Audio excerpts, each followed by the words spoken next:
ગજેરા ગામે ખાણ માફિયાઓ પર તંત્રનો સપાટો, ₹40 લાખનો મુદ્દામાલ જપ્ત। ભરૂચ ખાણ ખનીજ વિભાગે આખરે ગેરકાયદેસર ખનન કરતા તત્વો સામે લાલ આંખ કરી છે। જંબુસર તાલુકાના ગજેરા ગામે દાંડી રોડ ઉપર ચાલી રહેલા બેફામ ખનન ધંધા પર તંત્રએ ઓચિંતી રેડ પાડી ખાણ માફિયાઓમાં હડકંપ મચાવી દીધો હતો।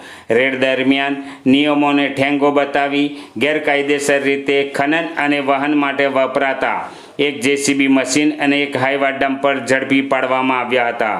તંત્રએ અંદાજે ₹40 લાખનો મુદ્દામાલ જપ્ત કરી કાયદેસરની કાર્યવાહી શરૂ કરી છે। વર્ષોથી ખુલ્લેઆમ ચાલતા ગેરકાયદેસર ખનન સામે હવે સવાલો ઉઠી રહ્યા છે કે શું તંત્રની નજરથી આ બધું અત્યાર સુધી અજાણ હતું કે પછી કોઈના આશીર્વાદ હેઠળ આ કાળો કારોબાર ધમધમી રહ્યો હતો। હાલની કાર્યવાહી બાદ ખાણ માફિયાઓમાં ભારે ફફડાટ ફેલાયો છે।